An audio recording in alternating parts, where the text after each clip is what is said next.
तमाम तारीफ़ें उस क्रिएटर के लिए जिसने इस यूनिवर्स को एक मकसद के तहत पैदा किया है। रिस्पेक्टेड जनाब जावेद अख्तर साहब, मिस्टर सौरभ द्विवेदी और respected audience, thank you all for being here today. आज की डिबेट में चूंकि हम बात करने वाले हैं डज गॉड एग्जिस्ट के टॉपिक पर, तो ये एक ऐसा टॉपिक है जिसके मुताल्लिक कोई भी डिसीजन लेने के लिए अलग अलग स्टैंडर्ड्स हो सकते हैं। लिहाजा डिबेट के शुरू में ये ज़रूरी है कि हम ये जान लें कि आज के इस टॉपिक में कौन सा स्टैंडर्ड सही होगा और कौन सा गलत होगा।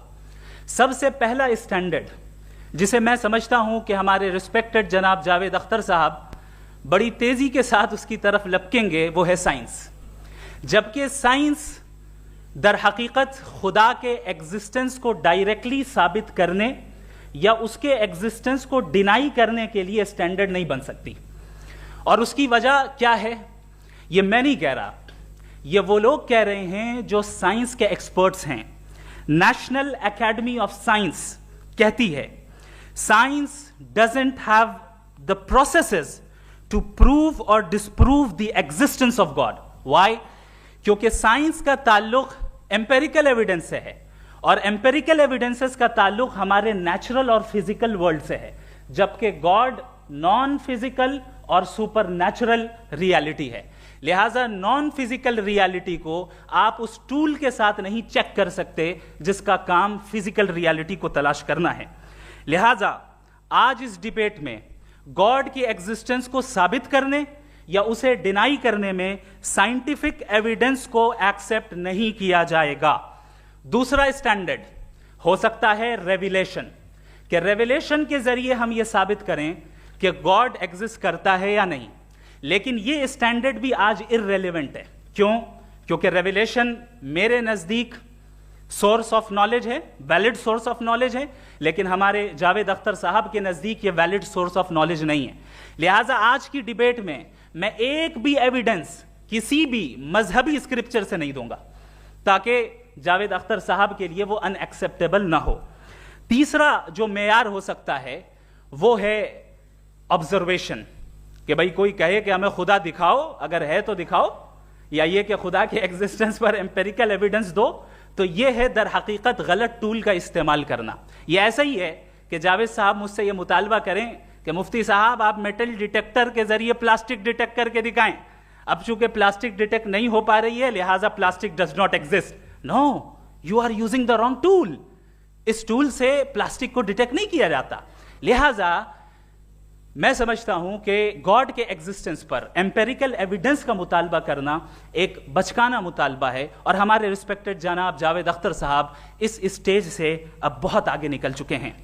अब बचता है एक ही स्टैंडर्ड, और वो स्टैंडर्ड है अक्ल, लॉजिक, रीजनिंग। और यही वो स्टैंडर्ड है जिसके तहत गॉड की एग्जिस्टेंस को साबित किया जाएगा या गॉड की एग्जिस्टेंस को डिनाई किया जाएगा। लेकिन चूंकि ये बहुत इंपॉर्टेंट और सेंसिटिव टॉपिक है, इसलिए लॉजिकल आर्ग्यूमेंट भी ऐसा होना चाहिए जो डेफिनेटिव हो, इनडेफिनेटिव ना हो, जो 2 और 2 4 की तरह बिल्कुल वाजे हो, जिसे लॉजिकली रिजेक्ट करना पॉसिबल नहीं हो। फॉर एग्जाम्पल हम कहें हमारे रिस्पेक्टेड मिस्टर सौरभ साहब ये एक इंसान है और तमाम इंसान कॉन्शियस बीइंग है, लिहाजा नतीजा क्या निकला, हमारे सौरभ साहब भी कॉन्शियस बीइंग है। क्या ये इनडेफिनेट आर्ग्यूमेंट है या डेफिनेट आर्ग्यूमेंट है? ये डेफिनेट आर्ग्यूमेंट है। ये 2 और 2 की तरह वाजे है, इसमें किसी तरह जो है लॉजिकली इसको रिजेक्ट नहीं किया जा सकता। तो अगर आज हमारे जावेद अख्तर साहब ऐसी कोई अकली दलील और लॉजिकल एविडेंस दें खुदा के ना होने पर जो डेफिनेट भी हो, तो मैं ये ऐलान करता हूं कि यकीनन मैं उस एविडेंस को कबूल करूंगा और उस पर गौर करूंगा। लेकिन साथ में यह भी ऐलान कर देता हूं प्रेडिक्शन के तौर पर कि ऐसा कोई डेफिनेट आर्ग्यूमेंट कोई नहीं पेश कर सकता। दलील हम देंगे और डेफिनेटिव दलील देंगे, लॉजिकल दलील देंगे, ऐसी दलील देंगे जो एंटायर एथिस्टिक वर्ल्ड उसे रेफ्यूट नहीं कर सकती। चलें अब हम एक एग्जाम्पल सोचते हैं, एक सिनेरियो, सिंपल सिनेरियो, तमाम ऑडियंस से गुजारिश है, हम और आप एक आइसोलेटेड आइलैंड पर हैं, ऐसा आइलैंड जहां पे हमसे पहले कोई कभी नहीं गया।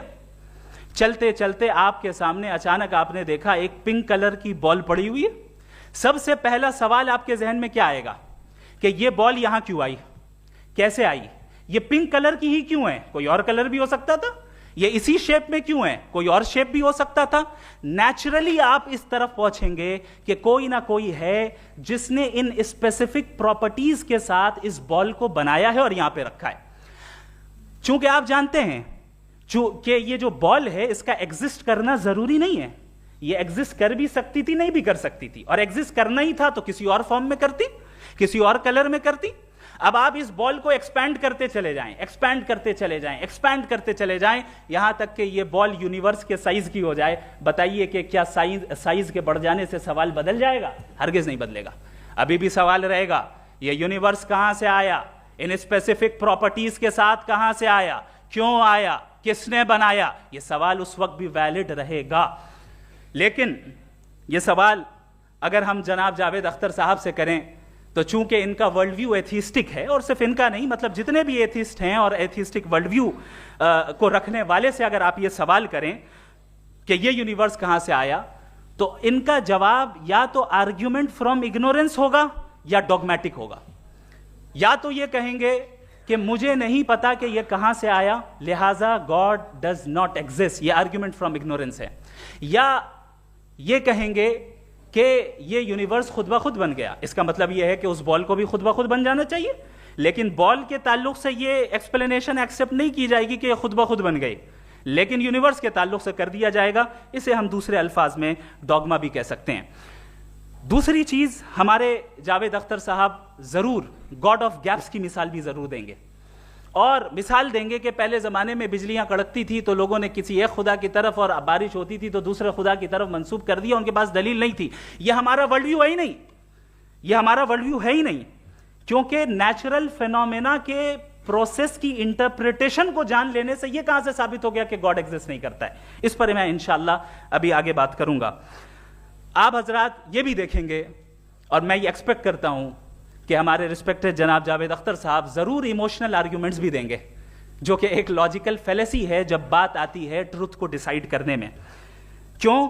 मिसाल के तौर पर वो कहेंगे कि अगर गॉड है तो ईविल क्यों एग्जिस्ट करता है, जबकि मैं कहता हूं ईविल का एग्जिस्ट करना गॉड के एग्जिस्ट करने की दलील है, उसके खिलाफ नहीं है। चूंकि अगर गॉड है तो हम सब उसके सामने अकाउंटेबल हैं, और अगर हम अकाउंटेबल हैं तो अकाउंटेबिलिटी के लिए ईविल का मौजूद होना जरूरी है, उसके बगैर हम अकाउंटेबल नहीं हो सकते। और अगर हम अकाउंटेबल नहीं हैं तो हम जनाब जावेद अख्तर साहब से पूछेंगे कि आप बताएं कि फिर सफरिंग इस दुनिया में क्यों है? अगर खुदा नहीं है तो सफरिंग क्यों है? और उन लोगों के जज्बे का क्या जिनके अंदर सफरिंग के बाद इंतकाम लेने का जज्बा पाया जाता है और वो इस दुनिया से ऐसे ही चले गए, क्या उनकी सारी तकलीफें बेकार चली जाएंगी? अब आ जाएं उसी एग्जाम्पल की तरफ कि बॉल, मुझसे अगर कोई पूछे इस बॉल को किसने बनाया और या इस एक्सपेंडेड बॉल को किसने बनाया, मैं कहूंगा कि चूंकि ये यूनिवर्स और इस यूनिवर्स की तमाम चीजें कॉन्टिंजेंट हैं। कॉन्टिंजेंट होने का मतलब ये होता है कि जो अपने एग्जिस्टेंस पे किसी के ऊपर डिपेंड करती हो, तो जाहिर है ये यूनिवर्स कॉन्टिंजेंट है। और अगर कोई चीज कॉन्टिंजेंट नहीं है तो मैं रिक्वेस्ट करूंगा कि मुझे दिखा दें कि कौन सी चीज यूनिवर्स में कॉन्टिंजेंट नहीं है, हम भी जरा गौर कर लें और हम भी देख लें।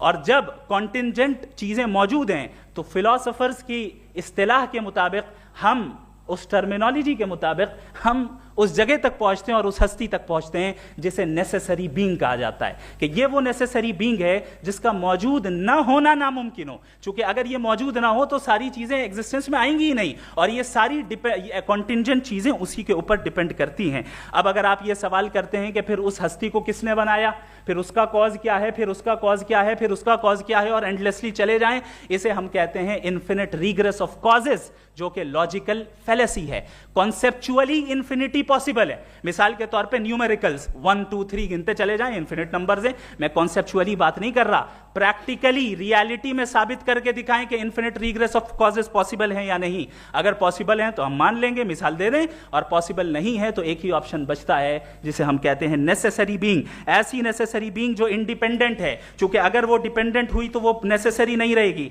ऐसी इंडिपेंडेंट बीइंग जो इटर्नल है, अगर वो इटर्नल नहीं होगी, उसकी बिगिनिंग होगी तो वो खुद कॉन्टिंजेंट है। ऐसी बीइंग जो पावरफुल है, क्योंकि कॉन्टिंजेंट को एक्चुअलाइज करने के लिए पावर चाहिए। ऐसी बीइंग जो इंटेलिजेंट है और नॉलेजेबल है, क्योंकि ये यूनिवर्स स्पेसिफिक फॉर्म और स्पेसिफिक लॉज ऑफ नेचर के तहत प्रिसाइजली चल रहा है।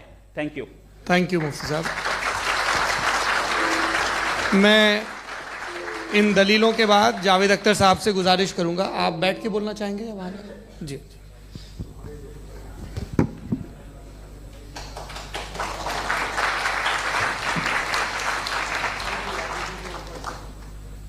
पहले तो मैं मुफ्ती साहब को एक अच्छी खबर देना चाहूँगा कि मेरी नॉलेज साइंस के बारे में बड़ी मामूली है, तो आप फिक्र ना करें उसकी, लेकिन कुछ कॉमन सेंस है मुझ में।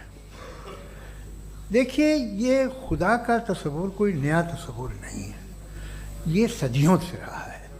ये कुछ रिलीजन 3000 साल पुराने होंगे, 4000 साल पुराने होंगे, लेकिन इंसान कोई 10,000 12,000 साल से एग्जिस्ट करता है होमोसेपियन की शक्ल में, और हमेशा कुछ ना कुछ मज़हब रहे। ये मज़हब जाहिलों के नहीं थे, ये मज़हब एक ऐसी ग्रीक सोसाइटी के थे जहाँ बड़े बड़े फिलोसफर पैदा हुए। ये मज़हब इजिप्शियंस के थे जिन्होंने पिरामिड्स बनाए थे। ये रोमन्स के थे कि जिनका आर्किटेक्चर और सेनेट यानी पहली बुनियाद डेमोक्रेसी की, लिमिटेड थी मगर डेमोक्रेसी थी, ये उन लोगों ने किए थे। तो इनका जो जुपिटर था, रा था, ज़्यूस था, उन्हें उस पर इतना ही एतमाद था जितना आज किसी मजहबी आदमी को अपने खुदा पे होगा। क्रिश्चियनिटी आने से पहले यूरोप में एक मज़हब था जर्मेनिक रिलीजन। उसका एक खुदा था, उसकी एक बीवी थी, उसके 2 बेटे थे, एक बेटी थी। फिर जर्मनी में जब यूरोप में क्रिश्चियनिटी आई तो वो खुदा, उसकी बीवी और पूरे ख़ानदान चला गया। तो हमने, अगर हम हिस्ट्री देखें तो खुदा जो हैं वो ज़्यादातर फ़नी हैं, वो हमेशा रहे नहीं। और वो जो लोग इन्हें मानते थे उनको आप कहें वो तो जाहिल थे, उन्हें तो कुछ पता ही नहीं था, ऐसा नहीं है। वो अपने वक्त में बड़े काबिल लोग थे और अपने वक्त में उन्होंने बड़े बड़े काम किए हैं, फिलोसफर्स थे, साइंटिस्ट थे, लेकिन उनका मज़हब कहाँ गया, उनके खुदा कहाँ गए? आज जो खुदा हैं दुनिया में लोग उन्हें मानते हैं। आपको क्या मालूम कि कितने बरसों के बाद क्या होने वाला है? हम यूरोप में देखते हैं तो चर्च खाली हैं। तो वक्त के साथ चीज़ें बदलती हैं। जहाँ तक इसका ताल्लुक़ है मज़हबों का, हर मज़हब आपसे एक चीज़ मांगता है, फेथ। ये फेथ क्या चीज़ होती है? What is the difference between faith and belief? ये तो बहुत ही अहमक़ाना बात होगी कि कोई आदमी कहे साहब अगर खुदा है तो मुझे दिखाइए। ये तो जाहिलाना बात हुई। मैंने तो नॉर्थ पोल नहीं देखा है, मगर मैं मानता हूँ कि नॉर्थ पोल है। मैं क्यों मानता हूँ? इसलिए कि अगर ये दुनिया राउंड है तो उसका कोई टॉप होगा। कुछ लोग हैं जो वहाँ गए भी हैं, कॉमन सेंस कहता है कि ऐसा होगा, सबूत है, गवाह है, रीज़न है। तो ये मेरा फेथ नहीं है। तो फेथ में और बिलीफ में डिफरेंस क्या है? जो मजहब मांगता है आपसे, हर मजहब फेथ मांगता है। फेथ का मतलब ये है कि ना कोई गवाह हो, ना कोई सबूत हो, ना कोई रैशनल हो, ना कोई लॉजिक हो, ना कोई प्रूफ हो, मगर तुम एक बात को मानो। ये है फेथ। वरना बिलीफ होता। अगर इसमें कुछ भी सबूत होते, गवाह होते, तो फिर इसे आप बिलीफ कहते हैं। जैसे मेरा बिलीफ है कि नॉर्थ पोल है, मेरा फेथ थोड़ी है। फेथ इन तमाम शर्तों को रद्द करता है। तो फिर स्टुपिडिटी क्या है? अगर मैं एक बात ऐसी मानूं जिसकी ना कोई लॉजिक है, ना कोई रैशनल है, ना कोई प्रूफ है, ना कोई गवाह है, ना कोई सबूत है, और मैं उसे मानूं, तो ये स्टुपिडिटी हुई। इसे ही भाई कल को मैं यकीन कर लूँ कि एलॉन मस्क जो है मेरा भाई है, तो मुझे इंतहाई खुशी होगी, सुकून भी बहुत मिलेगा मुझे। लेकिन और कहे भाई क्यों मानते हो, क्या सबूत है? भाई वो तो अमेरिकन है और तुम तो इंडियन हो, वो तो नस्ल अलग है, तुम्हें कभी मिले भी नहीं। साहब देखिए, मेरा फेथ है, इस पर बात न किया। फेथ का मतलब ही यह है कि आप प्रूव नहीं कर सकते।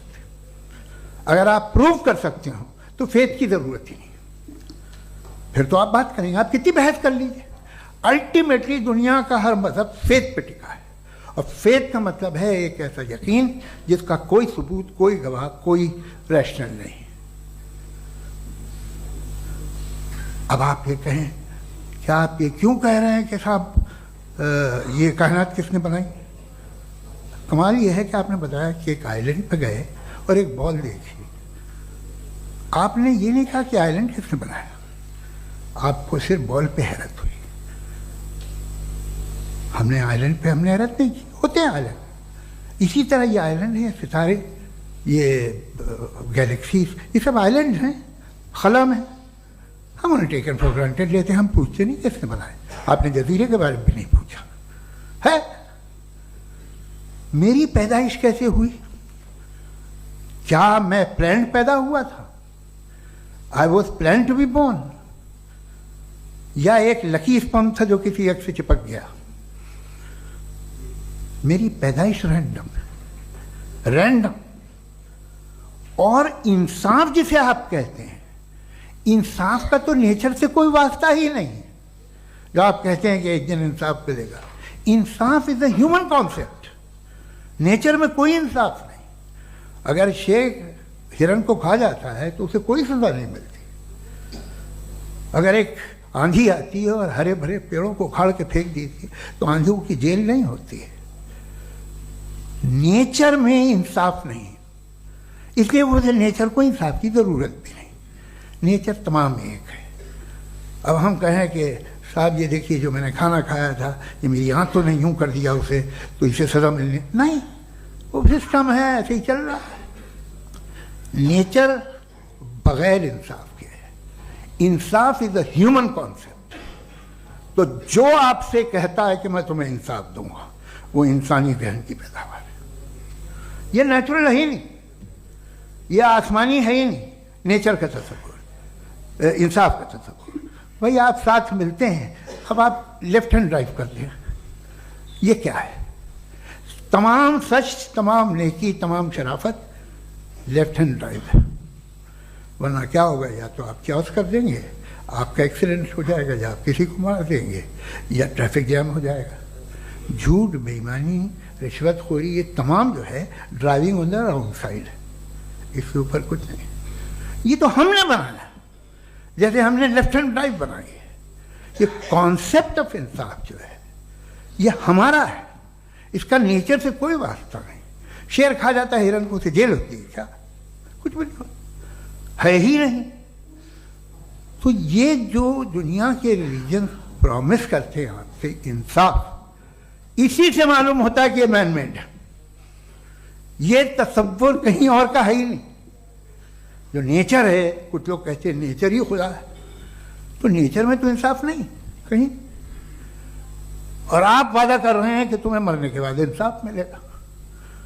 मुझे अगर मिलेगा तो मैं बहुत खुश होऊंगा, लेकिन मैं यकीन नहीं कर पाता हूं, इसलिए कि मैं फेथ नहीं पैदा कर सकता। The very fact that religions demand faith, इसका मतलब है कि उनके पास जस्टिफिकेशन नहीं है।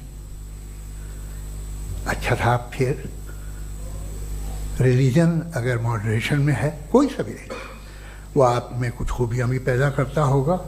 देखिए उससे ये फ़ायदा है, वो फ़ायदा है। अल्कोहल जो है वो ज़्यादातर दवाओं में यूज़ होती है, और एक सर्वे किया गया था अमेरिका में कि लॉन्जेटिविटी किन लोगों की है। तो एक तरफ वो लोग थे जो शराब पीते ही नहीं थे, और एक तरफ वो थे जो एक बोतल शराब रोज़ पीते थे। सबसे ज़्यादा लंबी उम्र उनकी है जो 2 पैक नाप के शराब पीते और खाना खाते हैं।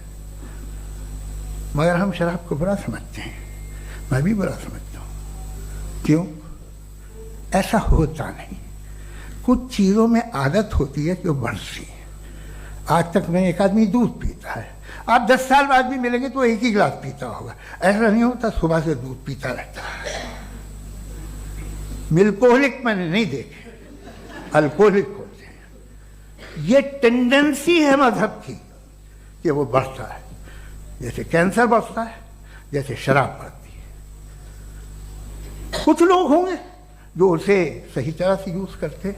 मुझे यकीन है कि हमारे मुफ्ती साहब भी उनमें से एक, इनसे बहुत खुशी हुई मुझे इनसे मिलकर। लेकिन कितने लोग हैं कि आज आप देखते हैं दुनिया में जो तबाहियाँ हैं, इनमें कितना हाथ है उन लोगों का जो बिलीवर कहते था मजहब ये नहीं कहता, ना कहता होगा, मगर जब ये मजहब पीते हैं तो ऐसे बिहेव करते हैं। थोड़ा सा अगर हो तो शायद बहुत अच्छी बात, लेकिन शराब थोड़ी सी नहीं रहती, उसमें टेंडेंसी है पहले। थोड़ा सा अगर 2-3 कैंसर के सेल हो ना बॉडी में तो आदमी स्लिम रहेगा, लेकिन वो 2-3 सेल नहीं रहते, वो मल्टीप्लाई होते हैं।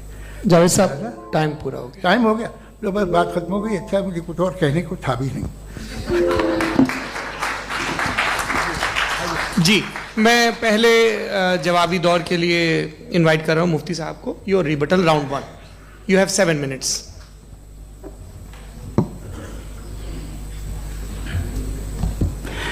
Thank you very much Javed साहब, आपकी बात को सुनकर बड़े महजूज हुए हम लोग। महजूज, do you understand? We enjoyed. Okay, अब थोड़ा सा लॉजिकली उसको हम लोग देखते हैं। दरअसल हम लोगों ने कल गुजारिश की थी मुफ्ती साहब से भी, जावेद साहब से भी, कि हिंदुस्तानी ज़बान आम फहम सबको समझ में आ जाए, और जहां कहीं आप मुश्किल शब्द इस्तेमाल करें वहां बताते भी चलें। Thank you.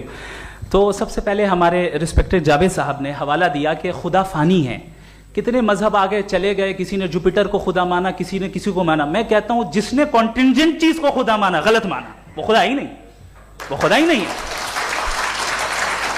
हम तो नेसेसरी बीइंग को साबित करने बैठे हैं, वो नेसेसरी कॉज जो इटरनल है, जो अबदी भी है और अजली भी है। हम किसी और को साबित करने नहीं बैठे। दूसरी चीज उन्होंने कहा कि फेथ एंड बिलीफ, ये एक ऐसी डेफिनेशन है फेथ की जो इन्होंने पहली मर्तबा पेश की है, या माफ कीजिएगा, इन्होंने पहली मर्तबा पेश नहीं की है, रिचर्ड डॉकिंस ने पहली मर्तबा पेश की है। मुझे मालूम है ये सोर्स कहां से है।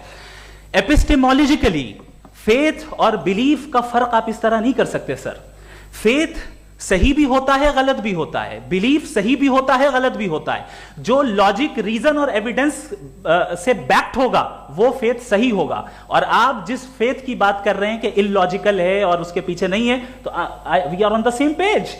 हम नहीं मानते उस फेथ को, जो फेथ ऐसा हो जिसके पीछे कोई लॉजिक ना हो, एविडेंस ना हो, हम नहीं मानते। हम तो उस फेथ के कायल हैं जिसके पीछे लॉजिक हो और एविडेंस हो। तो बिलीफ सही भी होता है, गलत भी होता है, फेथ भी सही होता है और गलत भी होता है। तो आज फेथ और बिलीफ के डिफरेंस पे बात नहीं हो रही है। आज आप चाहे फेथ एक्सेप्ट कर लें या बिलीफ एक्सेप्ट कर लें, आज ये बात होगी कि ट्रूथ क्या है, चाहे ट्रू बिलीफ सही है या ट्रू फेथ सही है, और फॉल्स फेथ क्या है और फॉल्स बिलीफ क्या है, बात इस पे हो रही। दूसरी चीज इन्होंने पूछा, स्टुपिडिटी फिर क्या है? अगर फेथ रिलीजन स्टुपिडिटी नहीं है तो और क्या है? चूंकि फेथ का मुतालबा करते हैं तो स्टुपिडिटी क्या है? मैं कहता हूं स्टुपिडिटी एथिज्म है। उसकी वजह यह है कि आप एक सड़क पे जा रहे हो और आप किसी गार्डन में जाएं और देखें वहां लिखा है फूलों के साथ, I love Javed Akhtar, and I really do, I love you sir. So जब आप वहां पर पहुंचे तो वहां पहुंचकर अब ये बताएं, क्या आप ये कहेंगे वाह व्हाट अ नेचुरल सिलेक्शन? ये क्या नेचुरल सिलेक्शन है? नहीं, ये प्रिसाइजली डिजाइंड है, इसके पीछे डिजाइनर है। लिहाजा अगर कोई एक ऐसी कॉमन सेंस की बात को कबूल नहीं कर रहा है कि यूनिवर्स जो इतने प्रिसाइजली काम कर रहा है, हम कह दें कि खुद ब खुद बन गई, मैं समझता हूं इससे बड़ी स्टुपिडिटी और कुछ नहीं है। ये इरैशनल चीज है। फिर हमारे सर ने कहा कि आपने बॉल पे फोकस किया, आइलैंड पे फोकस नहीं किया। अरे आइलैंड को किसने बनाया यही समझाने के लिए तो बॉल की मिसाल दे रहा हूं। और बॉल भी कॉन्टिंजेंट है, आइलैंड भी कॉन्टिंजेंट है, दोनों नेसेसरी बीइंग का मुतालबा करते हैं।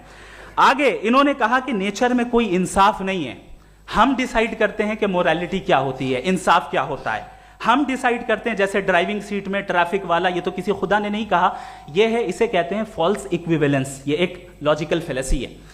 आपने जो है मिसाल दी ड्राइविंग की और ट्रैफिक की, ये सब्जेक्टिव मोरालिटी है। आप सब्जेक्टिव मोरालिटी को मिसाल बनाकर ऑब्जेक्टिव मोरालिटी के ऊपर नहीं थोप सकते। इंसाफ ये ऑब्जेक्टिव मोरालिटी है। अगर आप ये कहते हैं कि नेचर में इंसाफ नहीं है, तो इंसाफ का न होना ये नेचुरल हुआ, तो फिर नेचर को नेचर रहने दे, क्यों हम इतना स्ट्राइव कर रहे हैं दुनिया में इंसाफ लाने के लिए? ये तो इलॉजिकल बात है, इरैशनल बात है।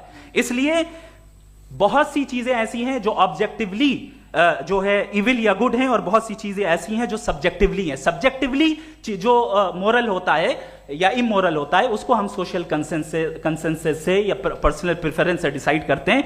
लेकिन जो ऑब्जेक्टिव मोरालिटी है, जिसमें इंसाफ आया, जो इन्होंने बार बार रिपीट किया, ये ऑब्जेक्टिव है, सब्जेक्टिव नहीं है। अगर आप कहते हैं ये सब्जेक्टिव है, तो मेरा सवाल आपसे ये है क्या सोशल कंसेंसस के जरिए अगर जुल्म को सही करार दे दिया जाएगा तो आप जुल्म को जस्टिफाई करेंगे? दूसरी चीज, इन्होंने यह कहा कि 2 पैक शराब पी लें तो वो उतने पे नहीं रहता, बढ़ जाता है। यही मामला मजहब के साथ है, 2 पैक आप पी लें बढ़ेगा। तो ये एक ऐसी मिसाल है, इसको कहीं भी फिट कर लें कि आप एथिज्म पे जब फिट करें, जब आप 2 पैक एथिज्म का लेंगे ना तो वो बढ़ बढ़ के नॉर्थ कोरिया बनेगा। Thank you.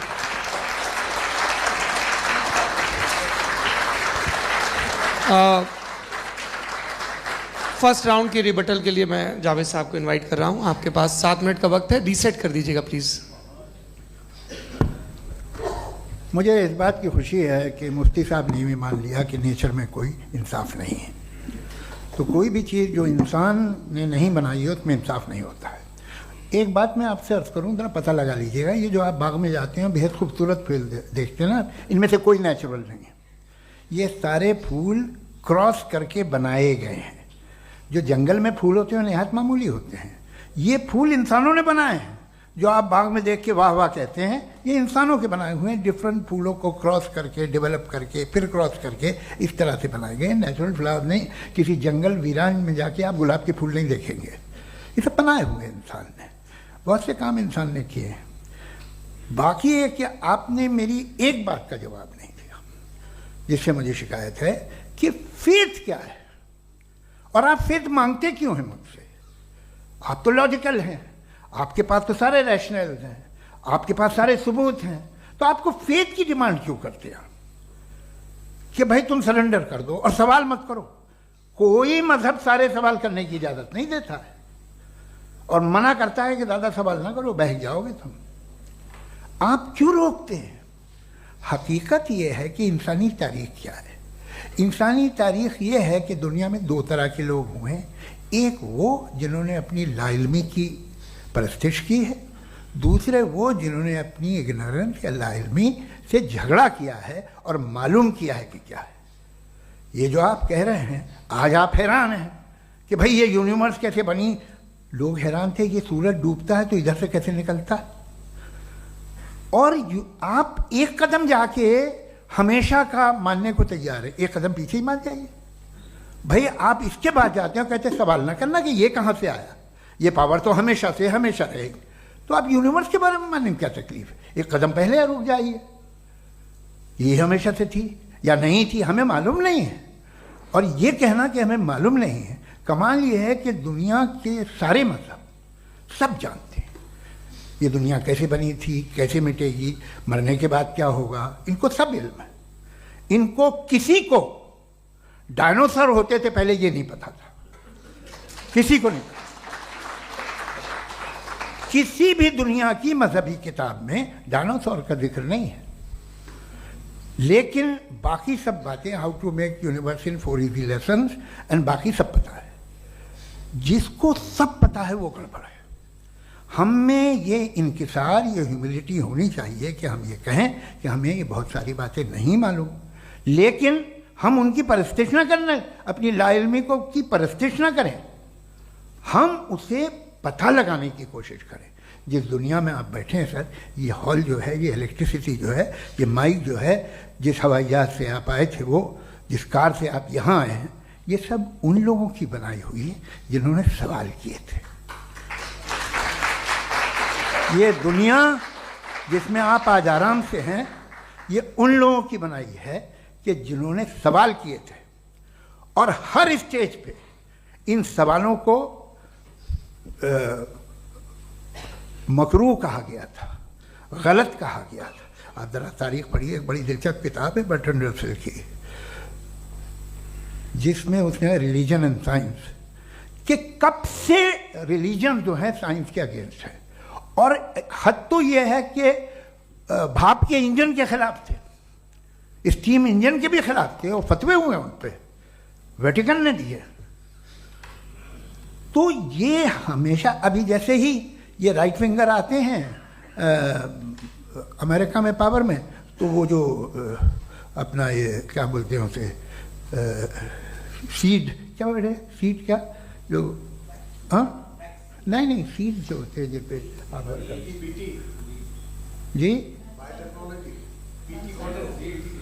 नहीं भाई, वो जो ह्यूमन बॉडी के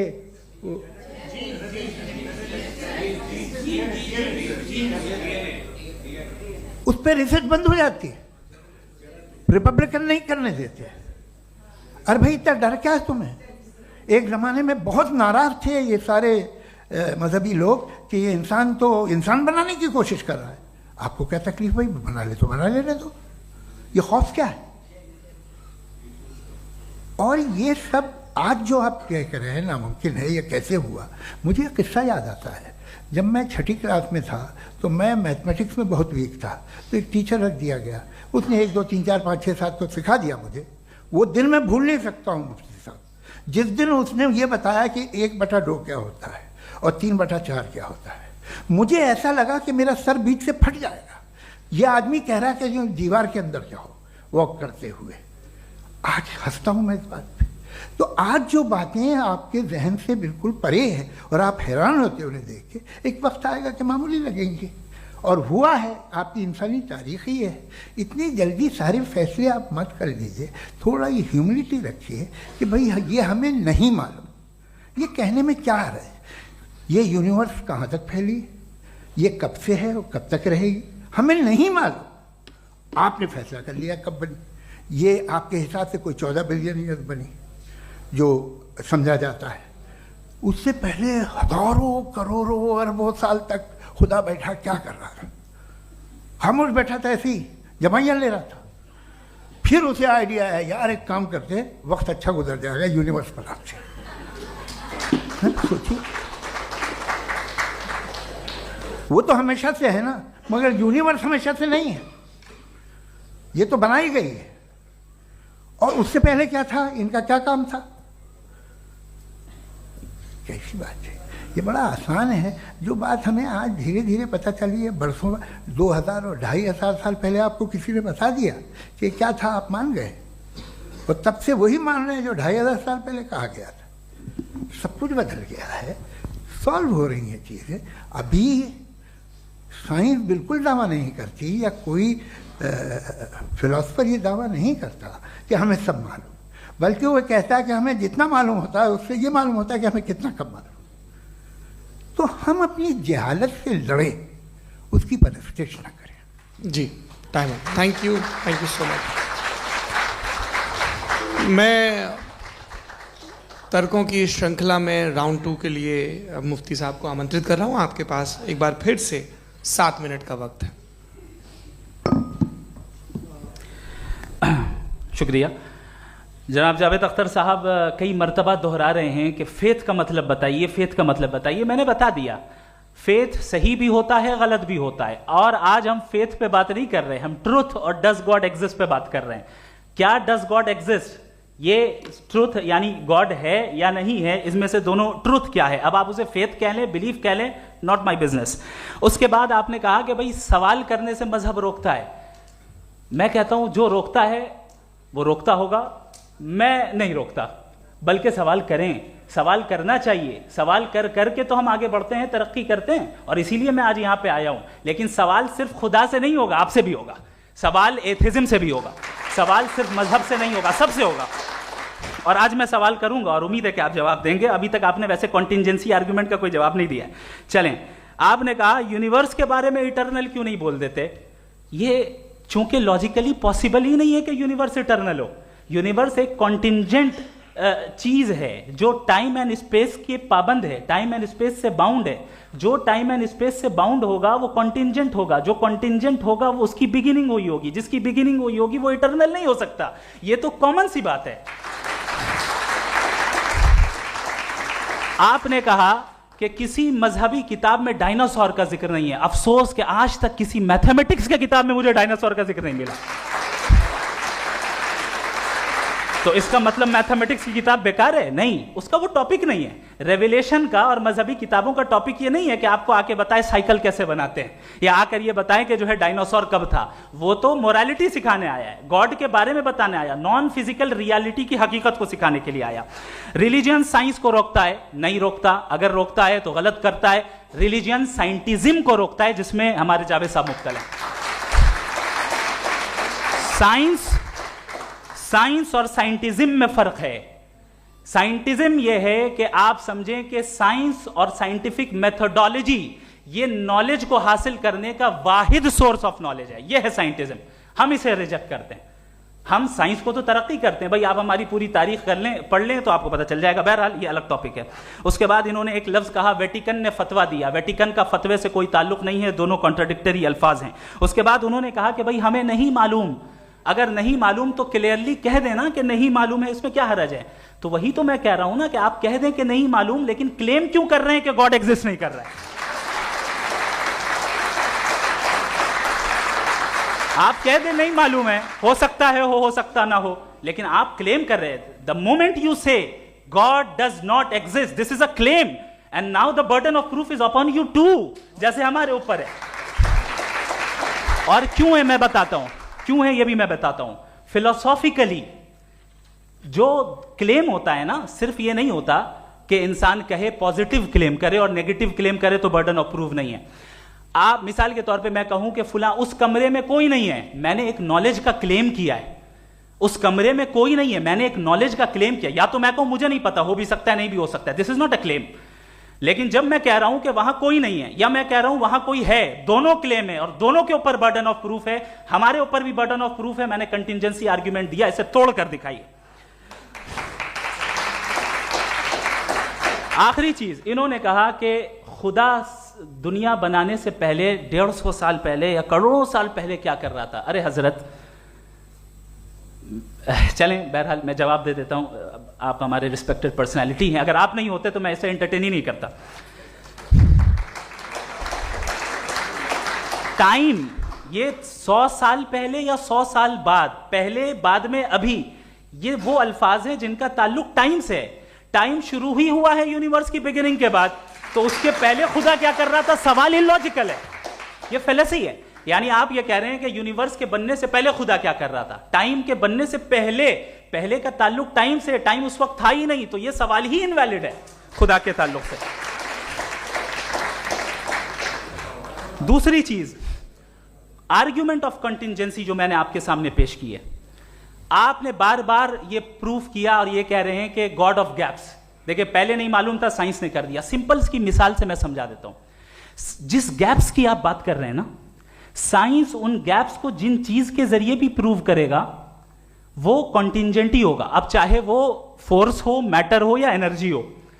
लिहाजा सवाल हमारा उस वक्त भी वैलिड होगा जब तक कि आप नेसेसरी बीइंग पे ना आ जाएं, और इन्फिनिट रिग्रेस पॉसिबल नहीं है of causes in practical world, तो जाहिर है कहीं रुकना पड़ेगा, जहां रुकेंगे वही खुदा है। दूसरी चीज, आपने ये क्या कह रहा था मैं, किस पॉइंट को, what? Oh no, after that, just now. हाँ, जहां रुकेंगे वही खुदा है। बहरहाल तो टाइम का जिक्र हो गया, गॉड ऑफ गैप, सॉरी, या इसकी एक मिसाल आप ले लें। एक कार है, एक साहब ने देखा कि भाई कार जो है उसके व्हील्स कितने अच्छे लगे हुए हैं सही जगह पे, स्टीयरिंग जो है कितने अच्छे जगह पे लगी हुई है, और सीट्स कितने वेल डिजाइंड है, कितनी प्रिसाइजली ये कार काम कर रही है। तो जरूर कोई ना कोई इसे क्रिएट किया है, किसी ने क्रिएट किया है। अब जावेद साहब आए और कहे अरे जनाब बोनेट खोलिए, इसमें इंजन है, इंजन इस कार को चला रहा है, hence prove no one has created the car. This is illogical, this is irrational. आपने इंजन के जरिए उस गैप को तो साबित किया, लेकिन क्या उससे कार की जो क्रिएशन है और उसका जो क्रिएटर है ये इम्पॉसिबल हो जाए, ऐसा पॉसिबल है? उसका सवाल खत्म हो जाए, ऐसा पॉसिबल है? नहीं। आपने गैप्स को फिल करके, कॉन्टिंजेंट चीजों से गैप्स को फिल करके हमारे ऑब्जर्वेशन को और ब्रॉड कर दिया। अब हमें और पता चल गया कि ये जो कार है इसका सिस्टम कितना ज्यादा कॉम्प्लेक्स है। पहले कम समझते थे, अब कॉम्प्लेक्सिटी और ज्यादा वाजे हो गई। अब हमें समझ में आ रहा है कि हमारी सर्टेनिटी और बढ़ गई कि जरूर इस कार को किसी ना किसी ने बनाया। यही मामला यूनिवर्स का है। साइंस हमेशा फिजिकल वर्ल्ड की चीजों को ही फिल करती जाएगी और फिजिकल चीजों से ही करती जाएगी, चूंकि एम्पेरिकल एविडेंस का ताल्लुक फिजिकल वर्ल्ड से है। आप साइंस के जरिए मेटाफिजिकल रियलिटी को कभी साबित नहीं कर सकते। ये रॉन्ग टूल का इस्तेमाल करना है। ये वही काम है कि आप मेटल डिटेक्टर से प्लास्टिक डिटेक्टर करने चलें, जो कि जाहिर है सही नहीं है। Thank you.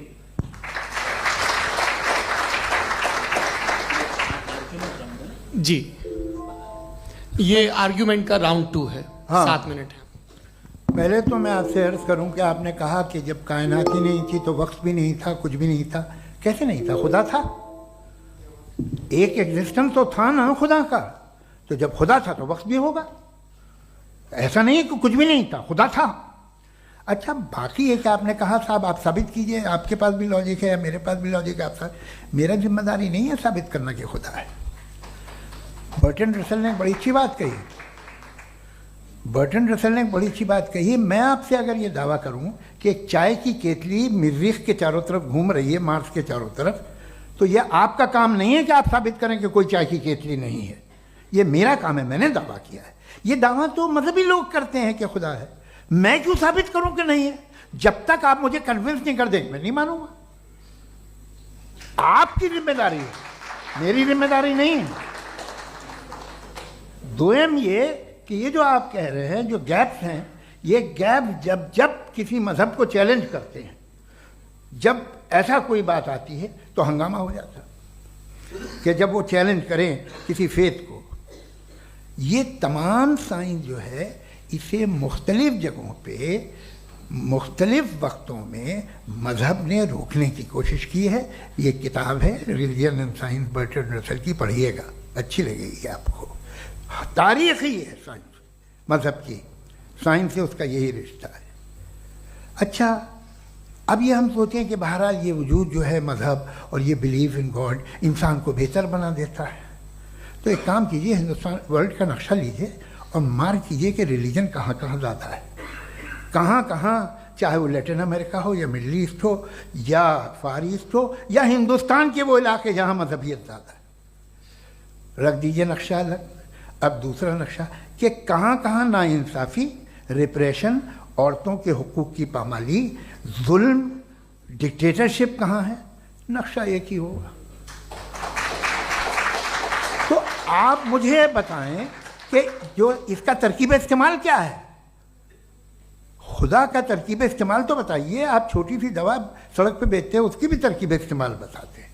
इसके इस्तेमाल से तो फायदा नहीं हुआ किसी को।